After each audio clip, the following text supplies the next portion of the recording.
क्या हुआ कल्लू, तू आइसक्रीम लिए बिना क्यों आ गया? तुझे तो मैंने घनश्याम से 10 आइसक्रीम लाने के लिए कहा था। मेरे कुछ खास दोस्त रात के खाने पर आ रहे हैं, फिर तू खाली हाथ क्यों लौट आया है रे? मुखिया जी, वो घनश्याम मुझसे बहस करने लगा। जब मैं उसके पास गया तो उसने मुझे आइसक्रीम देने से मना कर दिया। बोल रहा है कि पहले जाकर आपसे पिछले पैसे लेकर आऊं, तभी और आइसक्रीम देगा, और बोल रहा है कि वो अब और उधार नहीं देगा। उसकी इतनी हिम्मत, वो मुझे आइसक्रीम देने से मना करेगा? उसकी खैर नहीं। जाओ तुम सब कल सुबह ही मिलकर जाओ और उस घनश्याम का आइसक्रीम का ठेला तोड़ दो। मुखिया जिस घनश्याम की बात कर रहा था वो घनश्याम गांव में आइसक्रीम का ठेला लगाता था। घनश्याम भगवान शिव की बहुत पूजा करता था और रोजाना ठेला लगाने से पहले भगवान शिव के मंदिर जाया करता था। उसके बाद ही काम पर जाता था। अगले दिन जब घनश्याम ठेला लेकर जाने लगा तो रास्ते में वो शिव मंदिर पर रुका और पूजा करने के लिए मंदिर के अंदर चला गया। तभी एक आदमी भागता हुआ उसके पास आया और बोला, अरे घनश्याम भैया, अरे जल्दी बाहर आओ। अरे देखो, तुम्हारे आइसक्रीम के ठेले को मुखिया जी के आदमी तोड़ रहे हैं। क्या? मेरा ठेला? हे शिव शंकर, अब मैं क्या करूं? घनश्याम मंदिर के बाहर जाकर देखता है मुखिया के आदमी उसका सारा ठेला तोड़ देते हैं। घनश्याम की सारी आइसक्रीम जमीन पर गिर जाती है। पूरा ठेला टूट चुका था। निराश होकर घर लौट आता है। हे शिव शंकर, ये मेरे साथ क्या हो गया? मेरा बहुत नुकसान हो गया। अब मैं क्या करूंगा? मेरा तो कितना सामान उधार पर उठाया हुआ था। मैं सब कुछ कैसे करूंगा? मुखिया ने मेरे साथ ऐसा क्यों किया? भगवान, मेरा घर परिवार कैसे चलेगा? मैं कैसे उधार के पैसे चुकाऊंगा? सुनो जी, तुम तो महादेव की इतनी पूजा भक्ति करते हो, फिर उन्होंने तुम्हारी भक्ति का ये फल क्यों दिया? मुखिया को दंड क्यों नहीं दिया? मुखिया जी रोजाना इतनी सारी आइसक्रीम बिना पैसों के ले लेते हैं। आज तक तुमने उन्हें कुछ नहीं बोला, पर आज अपने हक के लिए बोला तो ये सब। तुम तो कहते हो भगवान शंकर अपने भक्तों की मदद के लिए जरूर आते हैं, पर आज तो वो तुम्हारी मदद को आए ही नहीं। अब हम गरीबों की मदद कौन करेगा? वो मुखिया हमारा जीना मुश्किल कर देगा। कौन हमारी सहायता करेगा? हे महादेव, कमला ठीक कह रही है। उस मुखिया के अत्याचारों से बचने का उपाय अब सिर्फ आप ही बता सकते हो। मेरी मदद करो प्रभु। घनश्याम भगवान शिव से प्रार्थना करने लगा। अगले दिन कुछ जुड़े हुए रुपयों से घनश्याम ने आइसक्रीम का ठेला लगाया। वो डरा हुआ था, पर मन ही मन वो शिव जी को भी याद कर रहा था। तभी कोई द्वार पर आया। भैया जी, मैं बड़ी दूर से आया हूं। काम की तलाश में निकला था, पर यहां किसी ने भी कोई काम नहीं दिया। आपके पास कोई काम मिल जाए तो बड़ा उपकार होगा। मैं तो खुद परेशान हूं भाई, मैं भला तुम्हें क्या ही काम दूंगा। सुनो, एक से भले दो। तुम इसे अपने साथ काम पर ले जाओ। देखने में भी लंबा चौड़ा हट्टा कट्टा है। अगर मुखिया के आदमी परेशान करने आए तो हो सकता है उन्हें हटाने में ये तुम्हारी कुछ मदद कर दे। अरे आप चिंता मत करो, मेरे होते हुए भैया जी को कोई परेशान नहीं कर पाएगा। ठीक है, तुम मेरे साथ चलो। मैं तो वैसे भी बहुत डरा हुआ हूं। कोशिश करना वो बदमाश मेरी आइसक्रीम के ठेले को कोई नुकसान न पहुंचाए। घनश्याम जैसे ही बाजार पहुंचता है, मुखिया के आदमी वहां आ जाते हैं। क्यों बे, कल की हालत भूल गया जो हमने तेरे साथ की थी? तू यहाँ बाजार में अगर ठेला खड़ा करेगा तो मुखिया जी ने कहा है हमें मुफ्त में आइसक्रीम तुझे देनी ही पड़ेगी, वरना हम तुझे यहाँ बाजार में खड़ा तो नहीं होने देंगे। मुखिया जी को बोलो ये कोई तरीका नहीं है। मैं मेहनत की रोटी कमाता हूं, मैं उन्हें मुफ्त में रोजाना आइसक्रीम क्यों दूं? मुझे भी अपना घर चलाना है, ऐसा कहीं नहीं होता है। अब जाओ, मुझे अपना काम करने दो। पहले ही तुमने कल मेरा बहुत नुकसान कर दिया है। बड़ी मुश्किल से उधार के पैसे लेकर आज ठेला लगाया है। कल्लू भाई, इसकी तो जुबान बहुत लंबी होती जा रही है। मुखिया जी ने पहले ही बोला था कि अगर ये बाजार में आइसक्रीम का ठेला लगाए तो हम इसके ठेले को तोड़ दें। तो फिर देर किस बात की है? चलो आज इसके ठेले का काम तमाम कर ही देते हैं। घनश्याम का ठेला तोड़ने लगते हैं, तभी वो व्यक्ति उनका हाथ रोक देता है। अरे रुको बच्चा, कहाँ रहे हो? पहले मुझसे तो निपट लो। अच्छा घनश्याम, तो तूने अपने ठेले पर इस पहलवान को खड़ा कर दिया है ताकि ये तुझे और तेरे ठेले को बचा ले। इसे तो हम अभी बताते हैं। भोला से निपटना इतना आसान नहीं। मेरा नाम भोला है, पर जब मैं अपनी तीसरी आंख खोलता हूं तो मेरे सामने कोई भी पापी और अत्याचारी नहीं टिक पाता। देखते ही देखते भोला नाम का वो व्यक्ति कल्लू, भीमा और बाकी सब बदमाशों को कुछ ही मिनटों में धूल चटा देता है।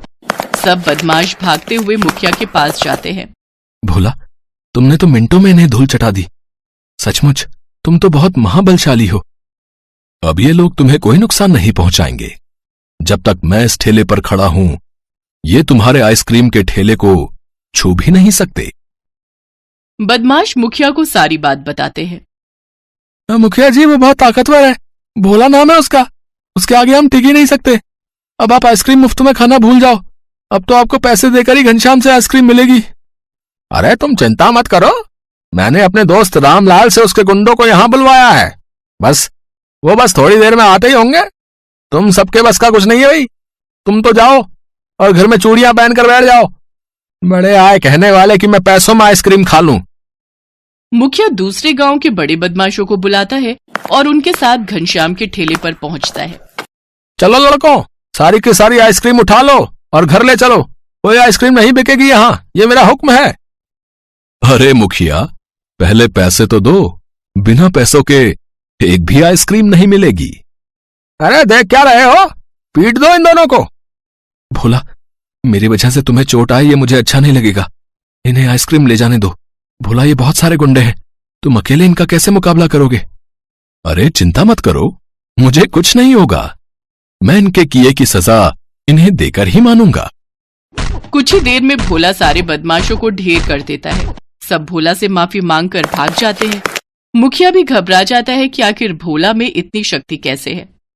घनश्याम अब तक समझ चुका था कि हो ना हो ये उसके शिव शंकर ही हैं। मैंने आपको पहचान लिया है। आप कोई साधारण इंसान नहीं, आप मेरे शिव शंकर हैं। अपने रूप में आइए प्रभु। आपने इन सबको दंड देकर मेरे ऊपर बहुत कृपा की है। तभी भगवान शिव अपने रूप में आते हैं। उन्हें देखकर मुखिया उनसे माफी मांगता है। मुझे माफ कर दो महादेव। जिसके साथ भगवान है उसका तो कोई बाल भी बाका नहीं कर सकता। घनश्याम, मुझे माफ कर दो प्रभु, मुझ नासमझ को माफ कर दो। जब भी कोई मेरे भक्तों को कष्ट देता है, मैं उसे उसके किए का दंड अवश्य देता हूं। आज तो मैं तुम्हें क्षमा कर रहा हूं, पर आज के बाद कभी भी तुमने मेरे किसी भी भक्त को कष्ट पहुंचाया तो फिर तुम्हें मेरे क्रोध से कोई नहीं बचा पाएगा। जो ईमानदारी के रास्ते पर चलते हैं वो मुझे अति प्रिय हैं, और जो झूठ छल कपट से जीवन जीते हैं उन्हें मेरे द्वारा दंड अवश्य मिलता है। भोला मेरा सच्चा भक्त है, तुमने उसको दर्द पहुंचाकर मुझे कष्ट दिया है। मैं जानता था प्रभु, आप मेरी मदद को जरूर आएंगे। मुझे आप पर विश्वास था कि आप मुझे कष्ट नहीं होने देंगे, और आपको उस रूप में मैं पहचान नहीं पाया। महादेव, आपकी सदा ही जय हो।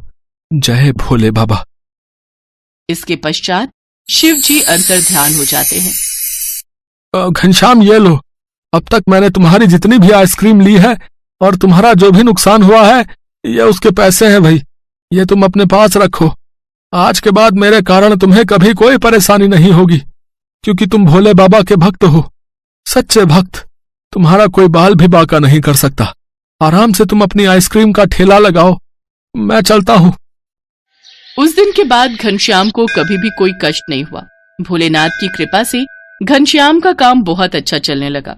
अब मुखिया भी उसे कुछ नहीं कहता था, बल्कि कभी कभी जब वो आइसक्रीम मंगवाता तो उसके दाम साथ में भेजता। भगवान शिव की कृपा से घनश्याम की सारी परेशानियां दूर हो गई। शिवपुरी गांव में शारदा नाम की एक गरीब बुजुर्ग महिला अपने बेटे रोशन, बहू गंगा और पोते गुड्डू के साथ रहती थी। शारदा देवी प्रतिदिन सुबह तड़के उठकर स्नान करती और फिर भगवान शिव की पूजा करने घर के मंदिर में बैठ जाती। रोशन एक लकड़हारा था। शिव भगवान की कृपा से लकड़ियां बेचकर अब उसकी अच्छी कमाई होने लगी। एक दिन रोशन ने शारदा से कहा, माँ, आपके आशीर्वाद से मेरा व्यापार बहुत ही अच्छा चल रहा है। मैंने अब एक नया घर ले लिया है।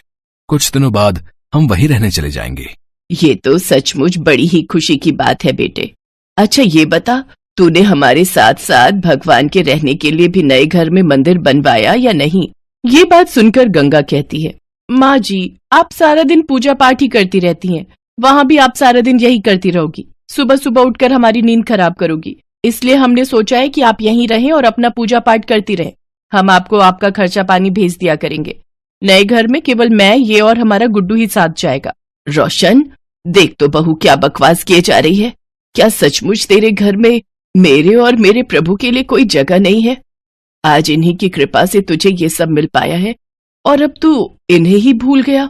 माँ, ये सब मेरी मेहनत का नतीजा है।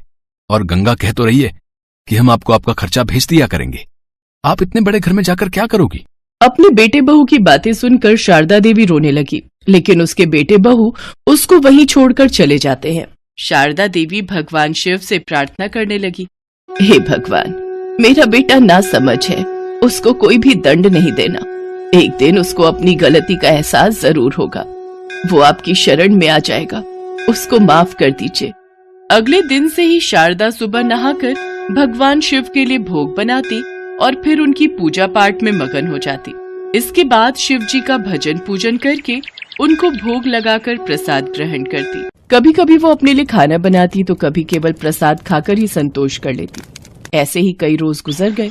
फिर एक दिन शारदा देवी अपने घर के बाहर बैठी थी कि तभी उसके पड़ोस की एक औरत उसके पास आई और शारदा उससे कहने लगी, सुनो बेटी, मेरा कुछ सामान खत्म हो गया है, क्या तुम बाजार से जाकर ले आओगी?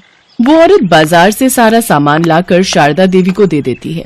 शारदा उसके लिए चाय बनाकर लाती है और फिर उस औरत को धन्यवाद कहती है। चाय पीते हुए वो महिला शारदा देवी से कहती है, माँ जी, आज आपके बेटे ने अपने नए घर की खुशी में सभी गांव वालों को भोजन पर आमंत्रित किया है, क्या उन्होंने आपको नहीं बुलाया? जो मेरे शिव जी का ना हो सका, भला वो मेरा क्या होगा? अब मुझे उससे कोई मतलब नहीं है। शारदा देवी की बात सुनकर महिला वहां से चली जाती है। ऐसे ही समय बीतता गया। अब शारदा देवी और भी बूढ़ी और कमजोर होती गई। अब उसमें खाना और प्रसाद तक बनाने की हिम्मत नहीं बची थी, इसलिए वो अब सिर्फ शिवजी के लिए ही प्रसाद बनाती और उसी को खाकर संतुष्टि कर लेती थी। एक दिन शारदा देवी भगवान शिव के आगे बैठकर रोने लगी और कहने लगी, प्रभु, अब इस संसार से मेरा मन भर चुका है, अब आप मुझे अपनी शरण में ले लीजिए। ना जाने और कितना कष्ट सहना होगा मुझे आपसे मिलने के लिए। इतना कहकर वो भजन करने लगी। अगले दिन सुबह शारदा ने स्नान किया और फिर प्रसाद बनाने के लिए रसोई में गई तो उसने देखा कि आटा खत्म हो चुका है। उसे ध्यान आया कि कुछ गेहूं पड़े हुए हैं। वो गेहूं लेकर चक्की में पीसने बैठ गई, लेकिन कमजोरी के कारण उनसे चक्की चल ही नहीं रही थी। ये देख शारदा देवी की आंखों से आंसू बहने लगे। वो कहने लगी, प्रभु, आज मेरा शरीर साथ नहीं दे रहा है, मेरा नियम टूट जाएगा और मेरे शिव जी भूखे रहे, ये मुझसे बर्दाश्त नहीं होगा। मुझे शक्ति दे प्रभु, जिससे कि मैं आपको भोग लगा सकूं। इतना कहकर शारदा देवी ने एक बार फिर कोशिश की और फिर दोबारा कोशिश करके वो हार गई और वो रोने लगी। तभी घर में तेज रोशनी हुई और नीले प्रकाश से पूरा घर भर गया। उन्होंने देखा कि स्वयं भगवान शिव चक्की चला रहे हैं। शारदा उनको देखकर हैरान रह गई। तभी भगवान ने कहा, मैया, क्या देख रही हो? मुझे बहुत जोरों की भूख लगी है, इसमें और गेहूं डालो। शारदा देवी को बिल्कुल भी होश नहीं था। वो रोते रोते चक्की में गेहूं डाल रही थी और भगवान शिव गेहूं पीस रहे थे। फिर जब शारदा देवी को सुध आई तो भगवान शिव गेहूं पीस चुके थे। इसके बाद शिवजी भगवान ने कहा, मैया, आज आपकी तपस्या सफल हुई, मांगो, आपको क्या मांगना है? मुझे अपने चरणों में स्थान दे दीजिए प्रभु, मुझे और कुछ नहीं चाहिए। भगवान शिव ने उसे आशीर्वाद दिया तो शारदा देवी पहले जैसी स्वस्थ हो गई। शारदा देवी ने उनके लिए हलवा बनाकर उनको भोग लगाया। भगवान शिव ने भोग खाया और कहा, मैया, मेरा पेट भर गया आपके भोग से। अभी आपका इस संसार में कुछ समय बाकी है, उसके बाद ही आपको स्वर्ग लोक की प्राप्ति होगी। आज से तुम्हें यहाँ कोई कष्ट नहीं होगा। इतना कहकर वो अंतर ध्यान हो गए। तभी उसका छोटा सा घर बड़े से महल में बदल गया और घर में धन धान्य के भंडार भर गए और भगवान की कृपा से उसके घर में नौकर चाकर काम करने लगे। शिव के बारे में सुनकर रोशन और गंगा रोते हुए आए और शारदा देवी के चरणों में गिर पड़े। शारदा देवी ने भी उन्हें माफ कर दिया। अब वे सभी साथ साथ रहकर भगवान शिव का गुणगान करने लगे।